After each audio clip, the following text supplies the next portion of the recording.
భారం అనుకోకుండా, ప్రయాస అనుకోకుండా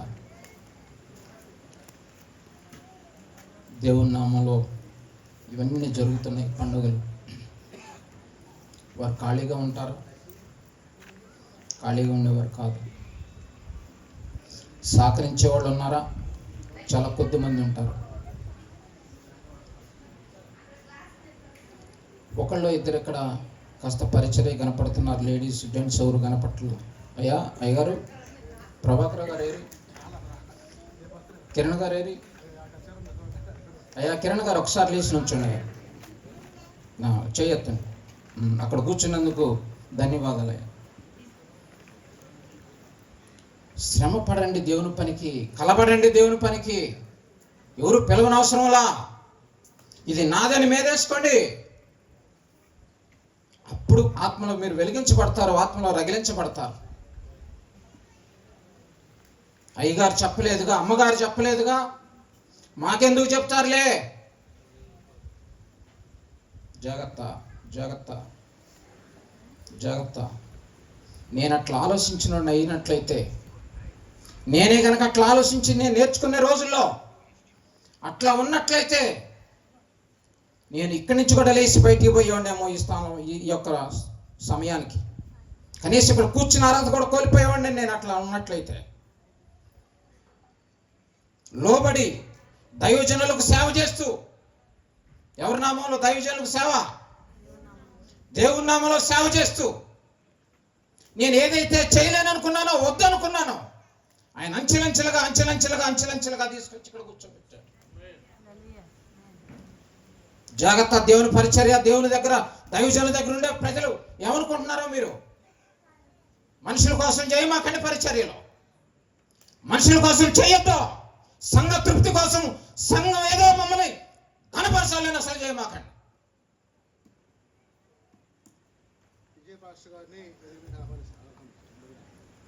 అయ్యారండి విజయ్ గారు. సరే, కొద్ది మాటలే నాకు సమయం ఇచ్చారు, అయిపోయింది సమయం అంతా. 2 విషయాలు మాట్లాడి నేను ముగిస్తాను. నేను కోరేది ఏంటంటే, మొట్టమొదటిసారిగా ప్రేరేపించబడిన వాళ్ళు, ఇక్కడికి వచ్చేవాళ్ళు కావచ్చు, పలు ప్రాంతాల్లో, పలు ప్రదేశాల్లో చర్చెస్కి వెళ్ళేవాళ్ళు ఎవరైనా కావచ్చు. ఇక్కడికి మీరు వచ్చారు కాబట్టి, ఆహ్వానం మనకి ఇక్కడ అందింది కాబట్టి, ఈ 3 రోజులు మీ వ్యక్తిగత ప్రార్థనలో టైం ప్రత్యేకంగా కేటాయించి ప్రార్థన చేయండి. అది మొదటి నా యొక్క విన్నపం. ఏమని చేయాలి? దేవా, మేము ఆశించిన దానికంటే ఈ అననుకూల పరిస్థితుల్లో, ఈ అననుకూల ప్రాంతాల్లో మీ నామలో జరుగుతున్న మీటింగులు ఘనంగా, క్రమంగా, అత్యద్భుతంగా జరిపోయా. అన్ని ట్రాన్స్పోర్ట్స్ అన్ని కరెక్ట్గా ఉండి, వాటర్ సప్లై ఉండి, ప్రతిదీ బాగుంటే అక్కడ జరిగే మీటింగ్స్ మంచిదే. కానీ వాటికంటే ఇక్కడ జరుగుతున్న మీటింగ్స్ చాలా ప్రాధాన్యత ఉంది, చాలా ప్రాధాన్యత ఉంది. ఇలాంటి చోట మరి యేసయ్య గారు చెప్పారు, దర్శనం చేత ఏర్పాటు చేయబడ్డదని. దాన్ని మాస్టారు విపులీకరించి చెప్పారు. కాబట్టి నేను ఇది 3వ రోజు మీటింగ్ అనుకుంటున్నాను నేను. ఆమేన్. ఎందుకని 3వ రోజు మీటింగ్ అనుకుంటున్నా? ఎస్, తొలి రోజులు ఇక్కడ మీటింగ్ పెట్టినప్పుడు 3వ రోజు కూడా ఇంతమంది లేరు. అయ్యగారు, తొలి రోజుల్లో ప్రారంభంలో దేవుని కృప, మీ అందరి ప్రార్థనలు, దైవజనుల ప్రార్థనలు, సంఘస్థుల ప్రార్థనలు, అనేక మంది దైవజనులు, దూర ప్రాంతంలో, దగ్గర ప్రాంతంలో ఉన్న దైవజనుల ప్రార్థనలు, ఆటుపోట్లు ఎదుర్కొంటూ, అననుకూల పరిస్థితులు ఎదుర్కొంటూ, అవమానాలు ఎదుర్కొంటూ, కన్నీరుని గారుస్తూ అంచెలంచెలుగా ఇక్కడ వరకు వచ్చాము. కాబట్టి ఇంకా ఇది ఆగదు, ఇది చాలదు, ఇది చాలదు, ఈ ప్రార్థన చాలదు. ప్రియదేవుని బిడ్డలారా, వెంకటరామ గారు వచ్చారా? ఏ వెంకటరామ గారు? మంచిది మంచిది, చేయండి అమ్మా, చేయండి. నడుం కట్టండి, నడుం కట్టండి, నడుం కట్టండి. మంచిది. సరే అయ్యా, నన్ను క్షమించండి, వాక్యంలో పెడదాం. మాకు బాబురావు గారు ఉన్నారు, అయ్యగారు ఒక మాట చెప్తారు, పాస్టర్ గారికి ఏమి ఇవ్వకూడదు. అందరికీ తెలుసుగా, మరి చెప్పండి, నా చేత చెప్పించడం కాకపోతే పిల్లలకు బైక్ ఇవ్వద్దు అన్నారు. మరి అదే జరుగుతుంది నా దగ్గర. రైతు క్షమించండి అయ్యగారు, ఇచ్చేస్తాను అధ్యక్షుల వారికి. ఈరోజు చిన్న వాక్యం మాట్లాడుకుందాం, కొద్ది నిమిషాలు. ఈరోజు అంశం ఏంటంటే,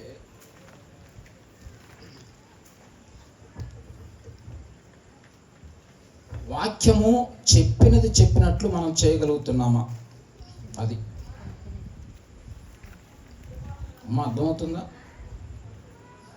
అర్థమవుతుందా వాక్యం? నేను ఇంకోటి కూడా చెప్తాను, జాగ్రత్తగా వినండి. ఇక్కడేమో మీరు అనుకున్నంత లైటింగ్ లేదు, ఇక్కడ మీరు అనుకున్నంత వస్తువులు లేవు, ఇక్కడ మీరు ఆశించినంత మ్యూజికల్ ఇన్స్ట్రుమెంట్స్ లేవు, ఇక్కడ మీరు చూడదగ్గ కోరదగ్గ అంత కాస్ట్లీ పీపుల్ రాలేదు ఇక్కడికి. ఏ పీపుల్ అమ్మా? కాస్ట్లీ పీపుల్ రాలా. అందుకని జాగ్రత్తగా వాక్యాన్ని పట్టుకోండి. రేపు దేవుని చిత్తం అయితే ఇంకా అత్యద్భుతమైన మెసేజ్లు, రేపు 3వ దినం ఇంకా అత్యద్భుతమైన మెసేజ్లు, వర్తమానాలు మన కోసం సిద్ధపాటు చేసి ఉంచారు దేవుడు. వాటిని గైకొందాం. ఏదో ఆనవాయితీగా అలవాటుగా మేము వచ్చామండి, ఏదో చెప్తున్నారులేండి, ఏదో వెళ్ళిపోతాంలేండి. కాబట్టి అట్లా ఉండమాకండి. దేవుని పనిని భయంతో చేద్దాం, గడగడ వణుకుదాం, వేగంగా చేద్దాం దేవుని పని. ఎట్లమ్మా? వేగంగా చేయాలి. చూద్దాం. ఈ అంశం ఏంటంటే, ప్రియ దేవుని బిడ్డలారా, వాక్యము అనేది మనకు పని చెప్తుంది, వాక్యము మనతో మాట్లాడుతుంది, వాక్యము మనం ఇది చేయమంటుంది, వాక్యము మనం ఇది చేయొద్దంటుంది.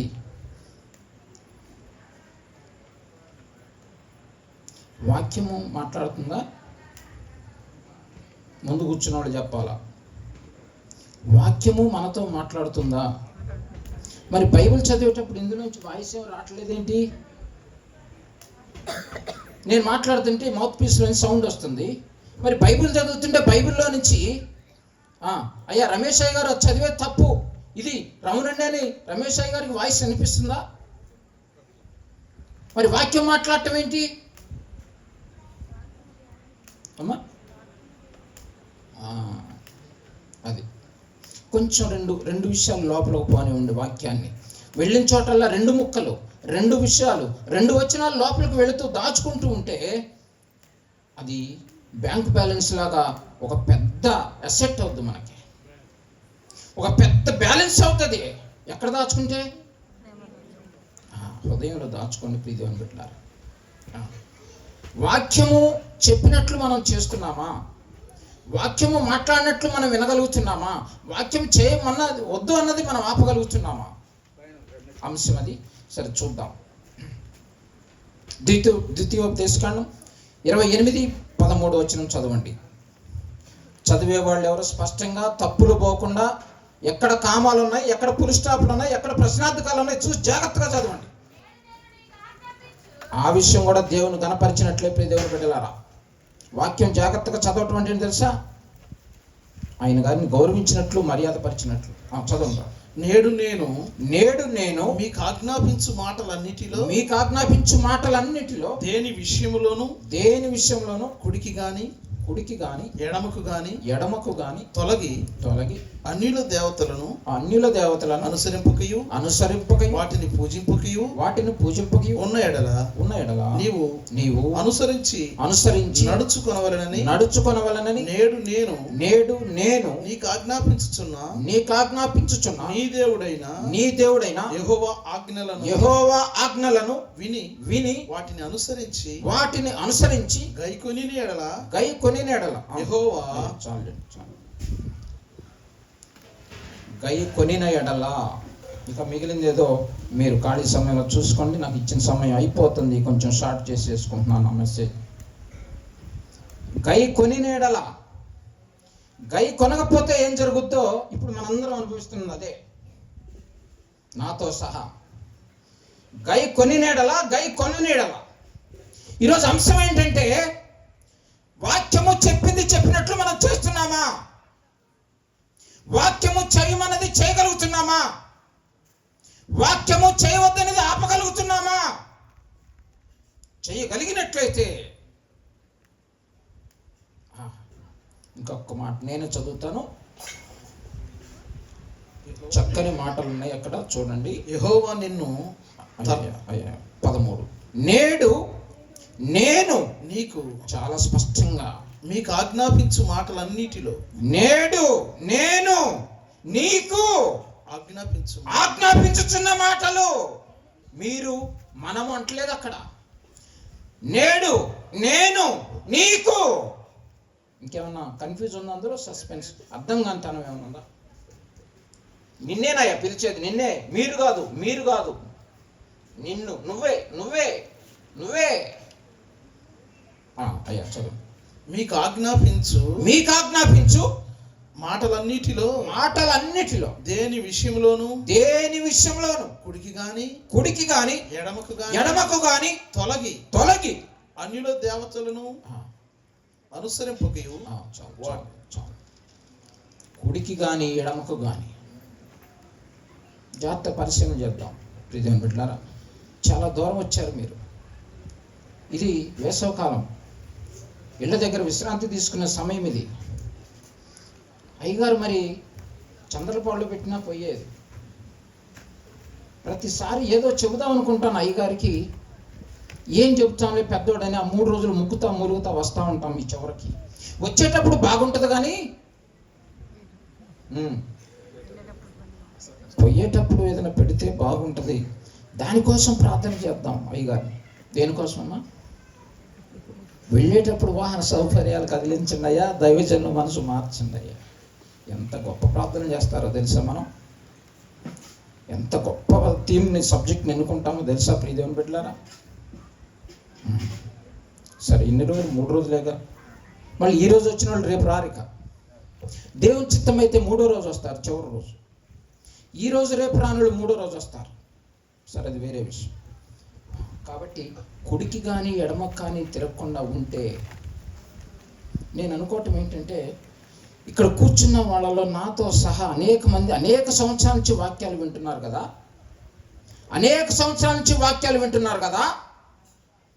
మీ ఆత్మీయ ఎదుగుదల ఎక్కడుందో ఒక్కసారి పరిశీలన చేసుకోండి.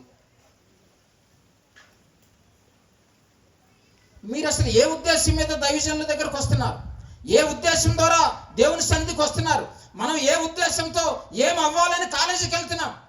ఏం అవ్వాలని ఎలిమెంటరీ స్కూల్కి వెళ్తున్నాం? ఏం అవ్వాలని డిఎస్సి కోచింగ్లు తీసుకుంటున్నాం? ఎక్కడున్నావు? ఇవాళ నీ స్థానం ఎక్కడుంది? నేను పరిచర్యలోకి ఇంకా నాకు రుచి దొరకలా. దేవుని ఇంకా నేను సరిగ్గా గుర్తెరగలేదు. తొలి రోజుల్లో వెళ్ళేటప్పుడు సన్నిధికి నేర్చుకునే దగ్గర నేను ఒకటే అడిగాను, దేవా, ఈ దైవజనంలో నేను భక్తి చూశాను, ఈ దైవజనంలో నీ శక్తి చూశాను. నీ చిత్తమైతే నేను కూడా అట్లా నన్ను తయారు చేయి. ఆమేన్. అక్కడే కూర్చొని రిటైర్మెంట్ అయిపోతున్నారు. అక్కడే ఎంతకాలం కూర్చుంటావు అక్కడ నువ్వు? దేవుని పని విస్తారంగా ఉంది ప్రియ దేవుని బిడ్డలారా. దేవుని పని విస్తారంగా ఉంది.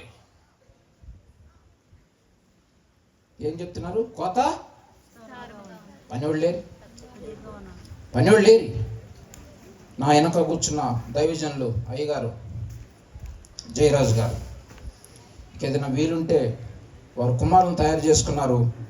రైట్, ఏజ్ ఫ్యాక్టర్గా చెప్తున్నాను. ఏసఐ గారు ఉన్నారు, వారు చేయాల్సిన శ్రమ వాళ్ళు చేశారు. అక్కడ కూర్చున్న అయ్యగారులు ఉన్నారు. వాళ్ళు ఏం చేశారంటే మా జనరేషన్ తయారు చేశారు ప్రియదేవుని బిడ్డలారా. మా జనరేషన్ తయారు చేసే వాళ్ళు రెస్ట్ తీసుకుంటున్నారు ఇలా. మరి మేమేం చేయాలి? ఎవరిని తయారు చేయాలి? నేను వాక్యం పెద్దగా చెప్పను కానీ కొన్ని విషయాలు చెప్పి ముగిచ్చేస్తాను. యేసయ్య వెళుతూ చూస్తూ మొట్టమొదటిసారిగా ఎవరిని చూశారమ్మా? ఫస్ట్ టైం చెప్పాలి తొందరగా అమ్మా. ఎవరైనా? ఎస్. ఎందుకు చూసి ఎందుకు పట్టుకున్నారు? రైట్. ఆ తర్వాత ఒక్కొక్కరిని పట్టుకున్నారు, పరిచర్యలో తీసుకొచ్చారు. నువ్వెందరిని పట్టుకొని పరిచర్యలో తీసుకొస్తున్నావు, సంఘాన్ని తీసుకొస్తున్నావు? ప్రశ్న వేసుకోండి. అసలు నువ్వు పట్టుకోవటానికి నీలో ఆత్మశక్తి ఉందా? ప్రశ్నలు వేసుకోండి. నువ్వు పట్టుకోవటానికి నీలో ఆత్మశక్తి ఉందా? ఇదిగోండి నేను మారాను, నా వలన ఉండకూడదు, నువ్వు రా అని చెప్పి వాళ్ళకి టైం కేటాయించి ప్రార్థన చేసి వాళ్ళకి దేవుడి సన్నిధి నడిపిస్తున్నావా? యేసయ్య 12 మందిని శిష్యులు తయారు చేశారు అనుకుందాం. ఫైనల్గా మొదట్లో చాలా మంది ఉన్నారు, 12 మందికి వచ్చారు. నువ్వెంతమందిని తయారు చేశావు? నువ్వెంతమందిని తయారు చేశావు? అదే మాట ఫిలిప్ గారు ఏం చేశారో తెలుసా? నజరేతు నుంచి మన ఊరిలో మీటింగులు పెట్టారా అని చెప్పాడు ఫిలిప్ గారు. ఎవరికమ్మా? నతనయేలు గారు ఏమంటున్నారు? వెళ్త కొత్తపాలెం పోవాలా మీటింగులకి? ఏంటో అక్కడ ఏం జరుగుద్దో కొత్తపాలెం వెళ్ళలో. అప్పుడు ఫిలిప్ గారు ఏమంటున్నారు? నజరేతులో నుంచి అంటే ఫిలిప్ గారు ఏమంటున్నారు? నేను చెప్పను, వచ్చి చూడు. లోపలికి రాను, లోపలికి రా. రావటంతో ఏం చెప్తున్నారు? ఏమయ్యా నువ్వు వచ్చేటప్పుడు పలానా చోట ఆగావు కదా? ఎస్. ఇంకా ఇదే కాదు, ఇంకా నువ్వు చాలా గొప్ప కార్యాలు చూస్తావు. అరే ఎవరైనా నా గురించి చెప్తున్నాడు ఈయన. కాబట్టి ప్రియ దేవుని బిడ్డలారా, మన మీద చాలా బాధ్యతలు ఉన్నాయి. అయ్యగారు చేస్తారు, సంఘాలు చేస్తారు, దైవజనులు చేస్తారు, వాళ్ళ మీద పెట్టమాకండి. మనం చేయాల్సిన చాలా పనులు ఉన్నాయి. కాబట్టి ఎడమకైనాను కుడికైనాను తిరగకుండా ఉంటే ఏం చేస్తానంటున్నారు? ఓకే, ఇప్పుడు చూద్దాం. ఎవరు ఎడమ తిరిగారు, ఎవరు కుడికి తిరిగారు? తిరగని వాళ్ళు ఎట్లున్నారు, తిరిగిన వాళ్ళు ఎట్లున్నారు? ఆయన మాటకు లోబడి, నేను స్టార్ట్ చేసేస్తున్నా, అయిపోయింది, కుదించేస్తున్నా. ఆయన మాటకు లోబడి పిలిచిన వెంటనే ఆయన చెప్పిన మాట విన్నది ఎవరు బైబిల్లో? ఒకే ఒకసారి. ఎస్, అబ్రహాం గారు. ఎన్నిసార్లు పిలిచారు ఆయన్ని?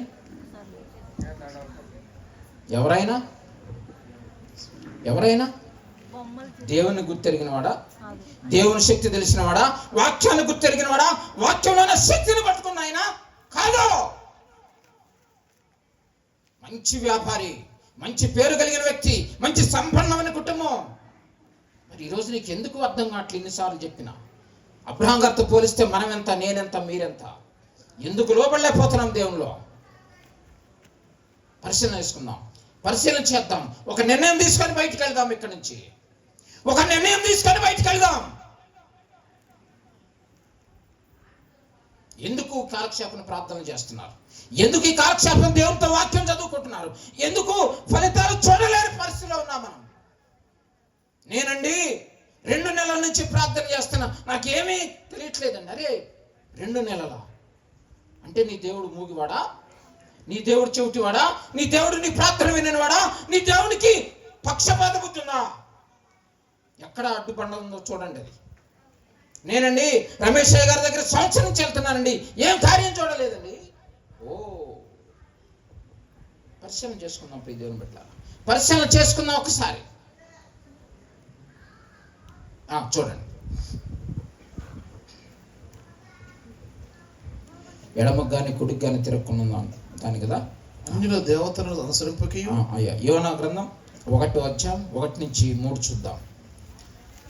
జాగ్రత్త, వాక్యం పట్టుకోండి. ఏది? ఎడమకైనను కుడికైనను మీరు, నేను, నేడు మీకు ఆజ్ఞాపించే మాటలు అన్నారు కదా, దాన్ని బేస్ చేసుకోండి.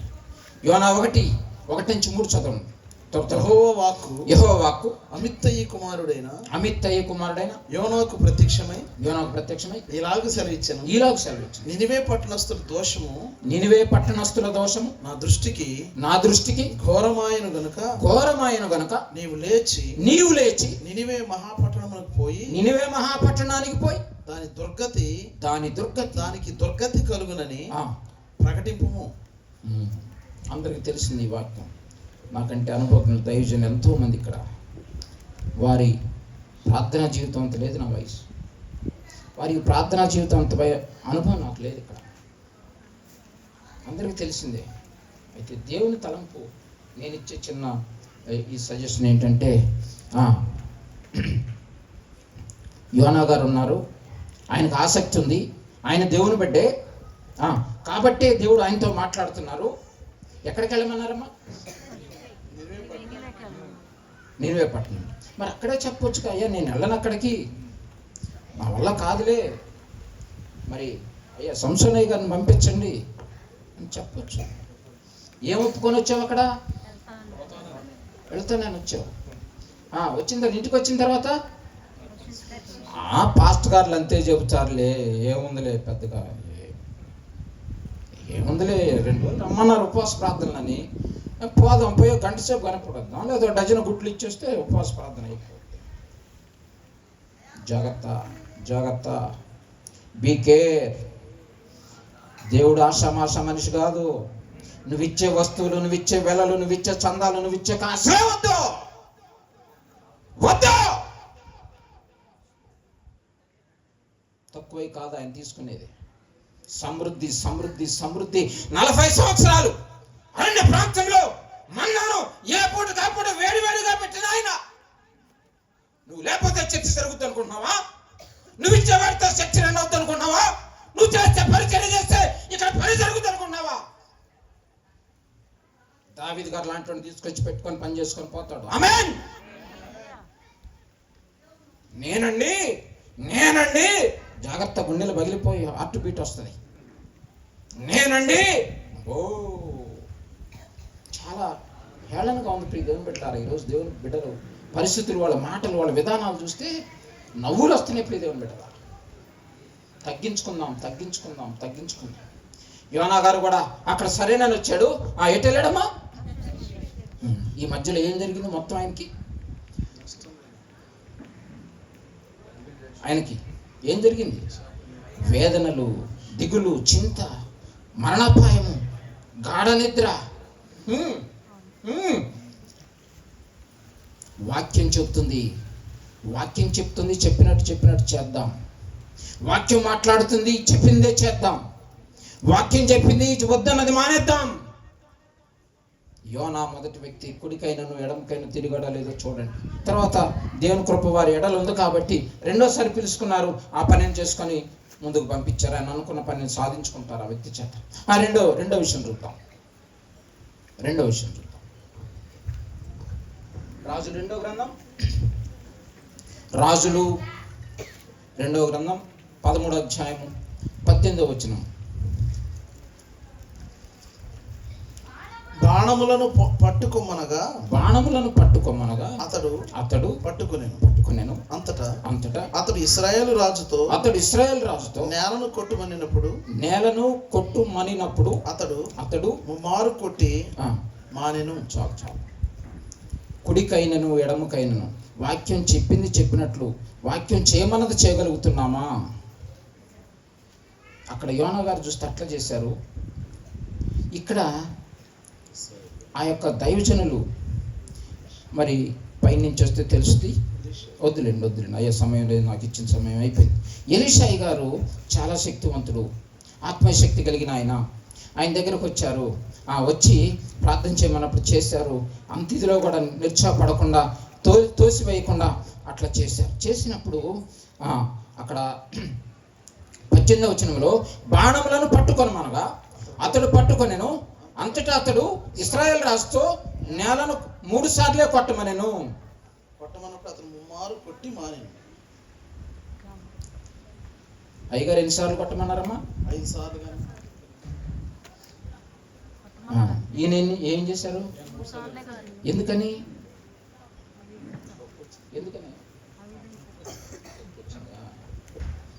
మీరు కాముగా కూర్చోవాలి, అల్లాలి అన్నాలు తిని సమస్యలు అయ్యగారికి అమ్మగారికి అప్పచెప్పాలి. దేవుడు ఏం మాట్లాడాడండి రాత్రి నా గురించి? దేవుడు ఏమైనా బయలుపరిచాడు? అయ్యగారు ఎక్కడుంటే బయలుపరుస్తాడు? నువ్వెక్కడున్నావు? సమస్య దగ్గర నువ్వు ఉన్నావా అని అడుగుతున్నా నేను.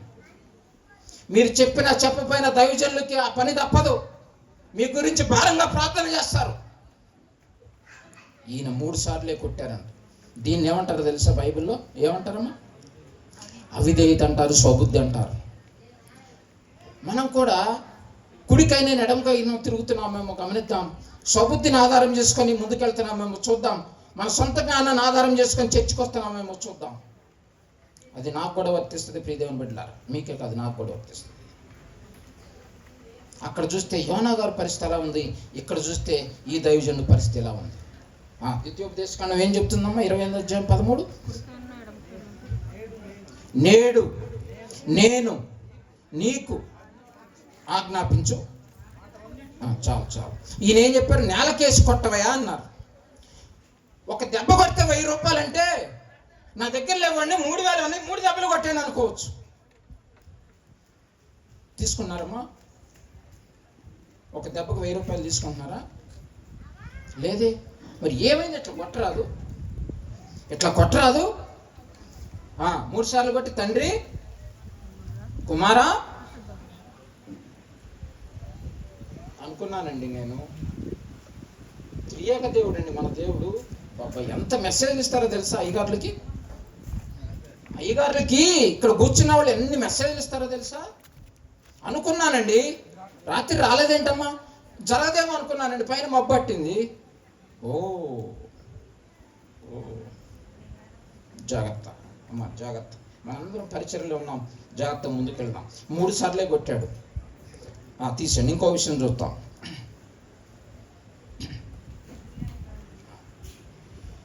చూడండి 1వ సమూయేలు గ్రంథం 15వ అధ్యాయం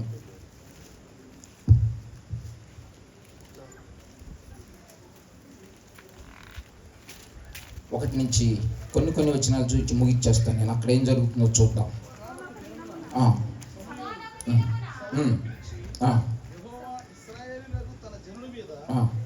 రాజుగా అభిషేకించుటకై నన్ను పంపెను. యెహోవా మాట వినుము.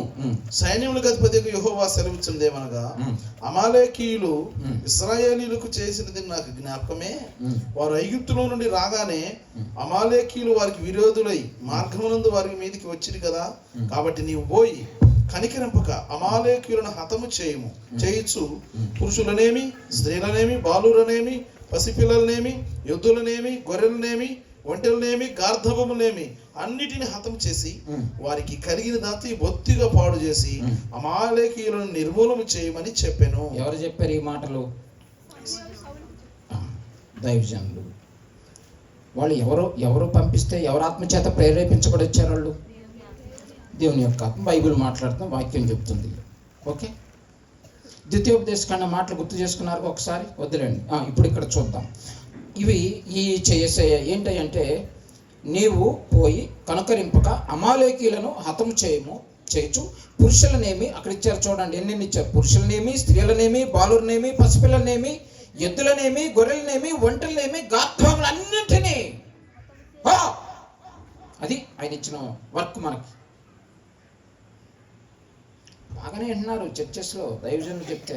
పెద్ద టీవీలు, 5 లక్షల మంది ప్రసంగాలు ఒక్కొక్క వేదిక మీద. చక్కగా ఉంది, నేను కాదనట్లేదు. ఇళ్ళలోంచి పనివాళ్ళే బయలుదేరట్లేదు ఏంటని నేను అడుగుతున్నా. నేను. ఎందుకంటే ఎడమకైనను కుడికైనను తిరిగితే. రాత్రి అండి అసలు ఆ ఊరు పోయామండి. అబ్బా ఎంత ఇదండి. మంచిది. వాక్యం ఏం చెప్పారమ్మా? వాక్యం కాదు కానండి, వచ్చిన వాళ్ళందరికీ భోజనాలు సరిపోయినాయండి. ఏ టాపిక్ గురించి చెప్పారమ్మా? ఏం టాపిక్ కానండి, మొదటి నుంచి చివరి వాళ్ళందరికీ కూల్ వాటర్ అందినాయండి. మీరు అక్కడ పోయి నేర్చుకునేది ఇవా? అక్కడికి వెళ్ళి నేర్చుకునేది, మందిరాలకు వచ్చి నేర్చుకునేది ఇదే. చదవండి, కింద చదవండి. హతము చేసి వారికి కలిగినదంతా బొత్తిగా పాడు చేసి అమాలేకీయులను నిర్మూలము చేయమని చెప్పాను. అంతటా సౌలు జనులను పోగు చేసి తెలాయిములో వారిని లెక్కబెట్టగా కాల్బలము 2 లక్షల మంది, యోధావారు 10,000 మంది ఉండిరి. అప్పుడు సౌలు అమాలేకీయుల పట్టణంలో ఒకదానికి వచ్చి లోయలో పొంచి ఉండి, ఇశ్రాయేలు ఐగుప్తులను వచ్చినప్పుడు మీరు వారికి ఉపచారం చేస్తారు కనుక అమాయకులతో కూడా నేను మిమ్మల్ని నాశనం చేయకుండా మీరు వారిలో నుండి బయలుదేరి పోవుడని కేనీయులకు వర్తమానం పంపగా చాలండి. అదిగో జరిగిపోతుంది. పైనేమో ఇదిగో ఈ వర్గాల్ని, ఈ సెక్టార్స్లో ఉన్నటువంటి వీళ్ళందరినీ మీరు నాశనం చేసేయండి, వదిలిపెట్టకుండా అని చెప్తే, ఇక్కడ ఈ మహానుభావుడు ఏం చేస్తున్నాడు? తరువాత సౌలు అమాలేకీలను అవీలా నుండి ఐగుప్తు దేశ మార్గమున షూరు వరకు తరిమి హతము చేసి అమాలేకీల రాజైన అగగును ప్రాణముతో పట్టుకుని జనులందరినీ కత్తి చేత నిర్మూలన చేసి. ఎందుకని ఆయన ప్రాణంతో పట్టుకున్నాడు? పురుషుల్నేమి స్త్రీలనేమి అన్నారు కదా, మరి ఈయన పురుషుడా స్త్రీయా? ఆ దేశపు రాజు పురుషుడా స్త్రీయా? మరి ఎందుకు కత్తితో చంపలేదు? అక్కడి నుంచి మొదలు ప్రియదేవుని బిడ్డలారా, మరి 26వ వచనం వరకు కనుక మీరు ఖాళీ సమయంలో చూడండి. 26వ వచనం వరకు చూస్తే అక్కడ ఆ వాక్యం ఏం మాట్లాడుతుంది, ఆ దైవజనులు ఏం చేస్తున్నారు, ఆ వాక్యం ఏం ఆ మనిషి ఏం చేస్తున్నాడు, ఆ వాక్యం ఏం మాట్లాడుతుంది, మనం ఏం చేస్తున్నాం? అన్నీ సమర్థించుకోవటం, అన్నీ సరి చేసుకొని చెప్పటం, అన్నీ బొంకటం, అన్నీ ఇదే. చివరికి ఏం జరిగిందంటే ప్రియదేవుని బిడ్డలారా, లాస్ట్ చూడండి, ముగిచ్చేస్తున్నాను. 25 చదవండి అయ్యా.